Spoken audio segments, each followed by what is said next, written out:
வணக்கம். உங்களை பிகுட் சேனலுக்கு அன்போடு வரவேற்கிறோம்.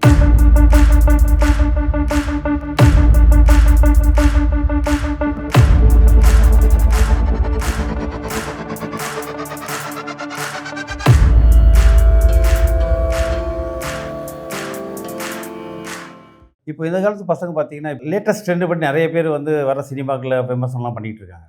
பட் ஒண்ணே ஒண்ணு நம்ம புரிஞ்சுக்கணும். அந்த காலத்துல ரொம்ப அருமையான படங்கள்லாம் இருந்திருக்கு.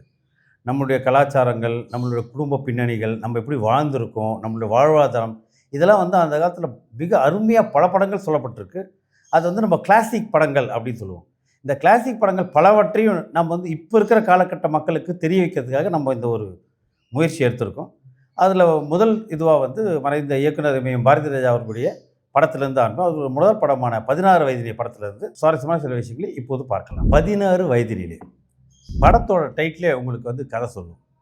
16 வயசு வந்த பருவ மங்கை அவளுடைய மனசில் என்னென்ன விதமான எண்ணங்கள், ஆசைகள், அபிலாஷைகள் உருவாகும், அதனால் ஏற்படுகின்ற விளைவுகள் என்ன அப்படின்றத ரொம்ப யதார்த்தமான ஒரு வாழ்வியல் முறையில் எக்ஸாஜரேட் பண்ணாத ஒரு ஸ்கிரிப்டு.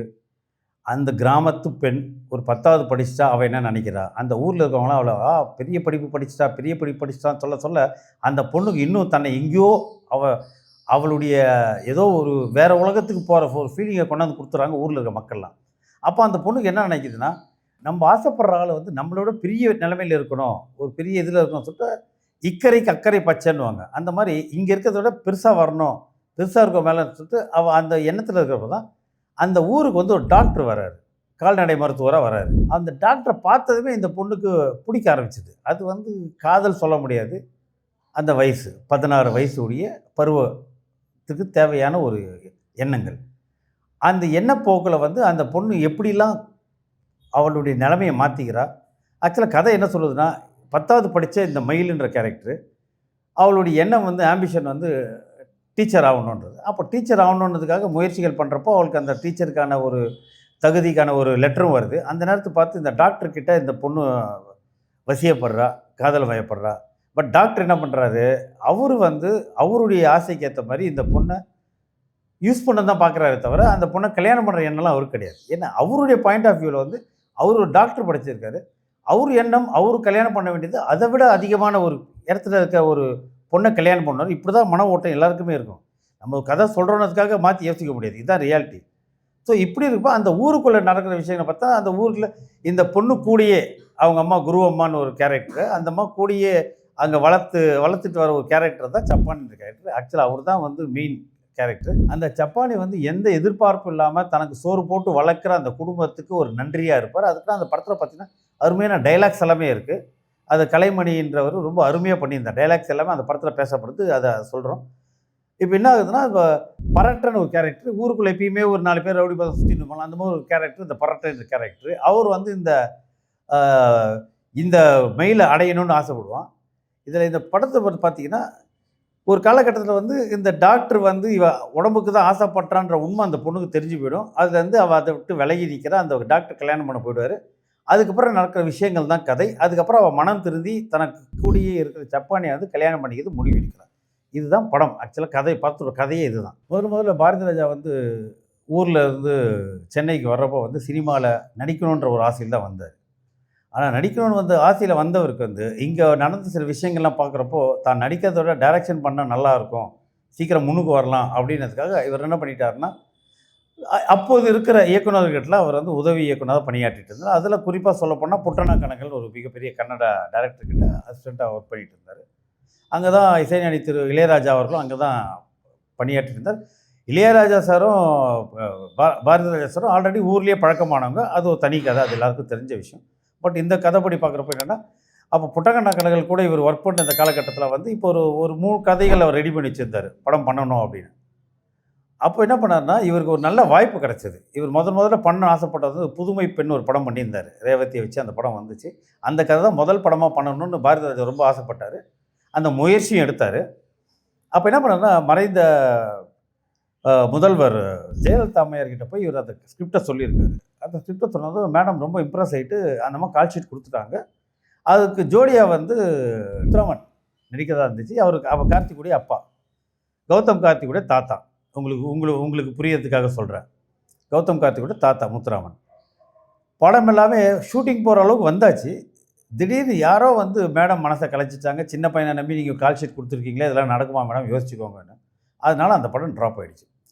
இந்த ஒரு காலகட்டத்தில் இருக்கிறப்ப தான் அவர் வந்து ஒரு ஆஃபீஸில் உட்காந்துருக்கப்போ எஸ்ஏ ராஜ்கண்ணுன்றவர் வந்து அவர் வந்து ஒரு ஃபினான்ஷியர் பேசிக்கலி. அவர் வந்து படங்களுக்கு ஃபைனான்ஸ் பண்ணுறவர் தவிர அவர் படம் பண்ணலாம் வரல. ஃபைனான்ஸ் பண்ணதுக்காக ஒரு கம்பெனிக்கு வந்திருக்காரு. அங்கே பேசிட்டு இருப்போம். அப்போ ஒருத்தர் சொன்னார், இவர்கிட்ட கதைகள் இருக்குது, மயில்னு ஒரு சப்ஜெக்ட் வச்சுருக்காரு, நீங்கள் கேட்டு பாருங்கள் நல்லா இருக்குது அப்படின்னாரு. அப்போது பாரதிராஜா சார் வந்து அவர்கிட்ட கதை சொன்னதும் அந்த கதை ரொம்ப பிடிச்சி போச்சு அவருக்கு, ராஜ்கண்ணுக்கு. இது வந்து லோ பட்ஜெட்டில் பண்ண நானே பண்ணுறேன், நானே ப்ரொடியூஸ் பண்ணுறேன், ஒரு 5 லட்ச ரூபாய்க்குள்ள பண்ண முடியும்னா நான் பண்ணுறேன் அப்படின்ட்டாரு. உடனே பாரதிராஜாவுக்கு ரொம்ப வியப்பாக இருந்துச்சு. பரவாயில்லையே இவர் நம்ம ஆக்சுவலாக இது வந்து அவர் சொன்னார், சார் இது வந்து ரொம்ப கிளாசிக் படம், இது வந்து பயங்கர கிளாசிக்காக இருக்கும், கமர்ஷியலாக ஹிட் ஆகாமல் சொல்ல முடியாது, கொஞ்சம் யோசிச்சுக்கோங்கன்னு அவரே சொல்லியிருக்காரு. பட் ராஜ்கண்ணன் சார் பிடிவாதமாக இருந்துட்டு, இல்லை இந்த படம் தான், இதுதான், இந்த கதை தான் பண்ணணும் அப்படின்னு சொல்லிட்டு அவர் உறுதியாக இருந்தார். ஆனால் என் பட்ஜெட் இவ்வளோ தான், அதுக்கு மேலே என்னால் பண்ண முடியாதுன்னு சொல்லிட்டார். இப்போது பாரதிராஜா சாருக்கு வந்து என்ன ஒரு நெருக்கடினா, ஸ்டுடியோக்குள்ளேயே பண்ணால், ஸ்டுடியோவுடைய அந்த காலத்தில் பார்த்திங்கன்னா எல்லாமே சினிமா மொத்தம் படப்பிடிப்பு எல்லாமே ஸ்டுடியோக்குள்ளே தான் நடந்திருக்கு, ஸ்டுடியோ வெளில வந்ததே கிடையாது. ஆனால் ஸ்டுடியோவுடைய உங்களுடைய பட்ஜெட்லாம் பார்த்தீங்கன்னா அதுக்கே பயங்கர எக்ஸ்பென்ஸு. இப்போ இவருக்கு வந்து இந்த பட்ஜெட்குள்ளே பண்ணணும், ப்ளஸ் படமும் வந்து கிராமத்து சப்ஜெக்ட்டு. ஸோ அவருக்கு வந்து தேவை வந்து மினிமம் ஒரு பட்ஜெட்டில் பண்ணணுன்னா இவர் வேறு வழி இல்லை, இவர் வந்து கேமராவை எடுத்து வெளியில் வந்தாகணுன்ற ஒரு நிர்பந்தம். அப்போ என்ன பண்ணுறேன்னா அதுக்கேற்ற மாதிரி ஒளிப்பதிவாளராக வந்து நிவாஸ் என்ற இன்ஸ்டியூட்லேருந்து வந்த ஒருத்தர் ஒளிப்பதிவாளராக ஆக்குறாரு. இசை ஆல்மோஸ்ட் நமக்கு தெரியும், இளையராஜா சார் பண்ணிட்டு இருக்காரு. ஸோ முதல்ல தமிழ் சினிமாலேயே ஒரு மாற்றத்தை, மிகப்பெரிய ஒரு சேஞ்சை கொண்டு வந்தது வந்து பாரதிராஜா சார் தான். ஸ்டுடியோக்குள்ளே அரங்கத்துக்குள்ளே நடந்துட்டு இருந்த படப்பிடிப்பை முதல் முறையாக வெளிக்கொண்டாந்தது வந்து இவர் தான். அதுவே ஒரு பெரிய ரெக்கார்ட் பிரேக். நம்ம வந்து இப்போ காலகட்டத்தில் பார்த்தீங்கன்னா பாரதிராஜா சாருக்கு முன், பாரதிராஜா சார் பின் அப்படின்னு பிரிக்கிற அளவுக்கான ஒரு புரட்சி அந்த படத்து மூலமாக நடத்தியிருக்காரு. இன்னொன்று பார்த்தீங்கன்னா அது வரைக்கும் வந்து ஆக்சுவலாக பாரதிராஜா சார் என்ன பண்ணார்னா, நாகேஷ் சாரையும் மணிமாலா மேடம் இவங்க 2 பேரையும் வச்சு தான் படம் பண்ணுறதா அந்த ஸ்கிரிப்ட் பிளான் பண்ணியிருந்தார். அப்புறம் அவர் என்ன யோசிச்சார் தெரியல, அதுக்கு பதிலாக வந்து கமல் அப்போ வந்து ஒரு காதல் இளவரசராக நடிச்சிட்டு இருந்த காலகட்டம். ஸோ அவரை கூப்பிட்டு இந்த கதையை சொன்னதும் கமலுக்கு அந்த ஸ்கிரிப்ட் பிடிச்சி போச்சு, நான் பண்ணுறேன் அப்படின்னுட்டா. இது பாரதிராஜா எதிர்பார்க்காத ஒன்று. அவர் சொன்னது இந்த மாதிரி இருக்கும், சப்பானி கேரக்டரு, கதையே இப்படி தான் இருக்கும்னு அவர் ஒத்துக்கிட்டார். அது வந்து கமலுடைய அப்போவே அவருடைய அந்த என்ன சொல்கிறது, கலை மேலே இருக்கிற ஒரு ஆர்வமும் அந்த நடிப்பு மேலே இருக்கிற ஒரு பசியும் நல்லா தெரிய ஆரம்பிச்சது உண்மையாக அதுதான். அதனால் அது அவருக்கு வந்து ஜாயின் ஆனதே ஒரு பெரிய ப்ளஸ்ஸு. அதுக்கப்புறம் கதாநாயகி தேடிட்டு இருப்போம் பார்த்தீங்கன்னா, அந்த காலத்தில் பார்த்தீங்கன்னா சின்ன வயசு கதாநாயகிகளாக போட மாட்டாங்க, கொஞ்சம் மெச்சூர்டாக இருக்கிறவங்க தான் ஹீரோயின்ஸாக போட்டு இருப்பாங்க எல்லாருமே அந்த காலத்தில். அப்போ அதுக்கு முன்னால் வந்து சைல்டு ஆர்டிஸ்ட் தான் இந்த ஸ்ரீதேவி. பல படங்களில் எம்ஜிஆர் படங்கள், சிவாஜி படம் நடிச்சிருந்த ஸ்ரீதேவி வந்து அதுக்கப்புறம் அடுத்தது அங்கே ஒரு மெயினாக ஒரு வில்லன் கேரக்டர் மாதிரி பண்ணணும், ஊர் சுற்றிட்டு வர மாதிரி கேரக்டர்ன்றப்போ அப்போ பரட்டை ஒரு கேரக்டர் வந்து ரஜினிகாந்த், நம்முடைய சூப்பர் ஸ்டார் ரஜினிகாந்த் அவரை வந்து புக் பண்ணுறாங்க.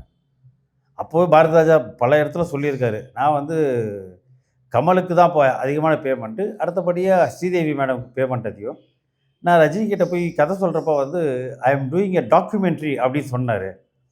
ரஜினி டாக்குமெண்ட்ரியா, சரி என்ன கொடுப்பீங்கன்னு கேட்டிருக்காரு. அவர் எடுத்தால் தான் கேட்டிருக்காரு. கதை கேட்டதுக்கப்புறம் அவர் சொன்னார், நீங்கள் என்ன எதிர்பார்க்குற, அவர் 5000 ஏதோ கேட்ட மாதிரியும், இவர் இல்லை அவ்வளோ முடியாது, ஒரு 3000 கொடுக்குறேன்னு சொல்லி ஒரு பேரம் பேசி கூப்பிட்டு வந்திருக்காரு.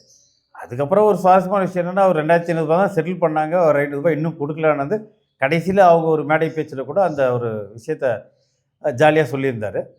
ஸோ என்ன ஒரு ஆச்சரியமான விஷயம்னா, அந்த படத்தில் நடித்த அத்தனை கலைஞருமே மிகப்பெரிய ஒரு பிரேக்கிங் பாயிண்ட்டாக இருந்துச்சு அந்த படம். அதில் பார்த்தீங்கன்னா பாக்கியராஜுடைய அசோசியேட்டாக ஒர்க் பண்ணியிருக்காரு. அதுலேயே ஒரு 2, 3 காட்சிகள் நடிச்சிருப்பார். கவுண்டமணி அண்ணா அதிலே பண்ணியிருப்பார். அதில் வந்து பத்தவரட்சி பரட்டை சொல்லிட்டு அவருக்கான சில ஸ்கோப் நல்லா இருந்துச்சு. கிடைச்ச வாய்ப்பை நல்லா யூஸ் பண்ணியிருப்பாங்க எல்லாருமே. அதுதான் நம்ம ரொம்ப புத்திசாலித்தனமாக சொன்னோம். அதே மாதிரி டெக்னாலஜி பெருசாக வளராத காலகட்டத்திலேயே இவர் வெளியில் ஸ்டுடியோ விட்டு வெளில கொண்டு போனதில் என்ன ஆயிடுச்சுன்னா, சில காட்சிகள்லாம் ட்ராலி இது இல்லாமலே அந்த ஒரு சீனில் வந்து படம் மட்டுமே மிதந்துக்கிட்டே போகும். அது ரொம்ப அழகாக படம் முடிச்சிருப்பார். அது எப்படி பண்ணாருன்னு அவர் சொன்னதே, அப்படியே கேமரா வந்து ஷோல்டர்லேயே வச்சுக்கிட்டே கேமராமேன் வச்சு மூவ் பண்ணி கொண்டு போயிருப்பார். பார்க்குறப்போ இன்றைக்கும் அந்த சீன் பார்க்குறப்போ அவ்வளோ அருமையாக இருக்கும். அதை விட ஒரு பியூட்டி என்னென்னா, ஒரு குடத்தைய ஷார்ட்டை காமிச்சு அது மேலே டைலாக் த்ரோ பண்ணி போயிட்டுருக்கும். இதெல்லாம் வந்து அந்த காலத்தில் யாருமே பண்ணாத ஒரு விஷயங்களை பண்ணியிருப்பார். அதனால தான் வந்து இந்த 16 வயதில் வந்து இன் ஆல் மீன்ஸ் இது வந்து ஒரு ரெக்கார்ட் பிரேக்கிங் ஃபிலிம். அதில் எந்த டவுட்டும் கிடையாது. நீங்கள் எல்லாருமே ஒரு வாட்டி கண்டிப்பாக ஒரு படத்தை பார்க்கணுன்னா இதை கண்டிப்பாக நீங்கள் பார்க்கலாம். இது எங்களுடைய சைட்லேருந்து நாங்கள் உங்களுக்கு வந்து சஜஸ்ட் பண்ணுறோம். இப்போ வந்து நிறைய பேர் பேசுகிறாங்க ட்ரெண்ட் செட்டர்ஸு, இவர் ட்ரெண்ட் செட்டர்ஸு அவங்கன்னு. பட் ட்ரெண்ட் செட்டின்னு ஒரு வார்த்தை வர்றதுக்கு முன்னாலே ட்ரெண்ட் செட்டருக்கு ட்ரெண்ட் செட் பண்ணதே பாரதிராஜா சார் தான். ஏன்னா இப்போ சினிமாவை பிரிக்கிறதா இருந்தாலும் பாரதி ராஜாவுக்கு முன் பாரதி ராஜாவுக்கு பின்னும் தான் பிரிக்கணும். ஒரு கட்டாயத்தின் பேர்லையும் ஒரு துணிச்சலான ஒரு முடிவெடுத்து ஸ்டுடியோவை விட்டு கிராமத்துக்கு கொண்டாந்த கேமராவை அவர் எந்த துணிச்சலில் பண்ணாரோ அது வந்து அவருக்கு கை கொடுத்துச்சு. இவர் இதை ட்ரெண்ட் செட் பண்ணதுக்கப்புறம் தான் நிறைய இயக்குநர்கள் இவரை ஃபாலோ பண்ணி நம்மளுடைய கிராமத்தை காட்டுறதுக்கும், நம்மளுடைய பாரம்பரியம் என்ன, நம்மளுடைய பழக்க வழக்கங்கள் என்ன இருக்குது, நம்மளுடைய உறவுகள் என்ன பேசுது அப்படின்ற கதை பண்ணுறதுக்கே ரொம்ப துணிஞ்சு வர ஆரம்பித்தாங்க. அதுக்கு முன்னாலாம் கதைன்றப்போ ரொம்ப கமர்ஷியலாக யோசித்து பண்ணாங்களே தவிர யதார்த்தமான கதைகள் வர்றது வந்து ரொம்ப கம்மி. இவர் வந்ததுக்கப்புறம் துணிஞ்சு கிராமத்து கதைகள் வந்தது. ஸோ அவர் தான் ட்ரெண்ட் செட்டர். உண்மையாக சொல்லப்போனால் he is the trend செட்டர், he is the man who did this. ஒன்று ப்ளஸ் கதைகள் பார்த்தீங்கன்னா ரொம்ப முறுக்கு சுடுற மாதிரி சுற்றி சுற்றி வரலாம் கிடையாது. ஸ்ட்ரெயிட்டாக சொல்லுவாங்க. சொல்கிறதுலேயே அந்த ஒரு ஒரு யதார்த்தமான ஒரு மொழியிலேயே நமக்கு வந்து அந்த ஒரு ஒரு சிக்ஸ்த்து சென்ஸில் அடிக்கிற அளவுக்கு ஒரு டைலாக்ஸ் இருக்கும், டெலிவரி இருக்கும். காட்சி அமைப்புகள் அவர் பண்ண காட்சி அமைப்புன்னு பார்த்தீங்கன்னா அதை முதல்ல பிளான் பண்ணுவார். இப்படிலாம் இந்த சீன்ஸ் இருக்கணும்னு.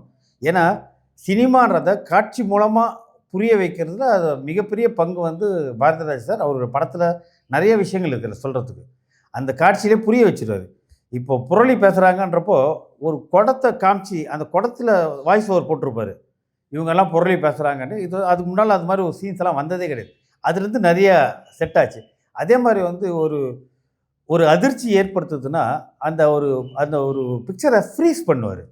அந்த ஃப்ரீஸ் பண்ணி ஷாட் போட்டு அது வந்து அது ஒரு பெரிய டெப்த்து பேசிச்சு. அந்த ஃப்ரீசிங் ஷாட்ஸ் எல்லாம் ரொம்ப பெரிய டெப்த்தாக பேசப்பட்டது.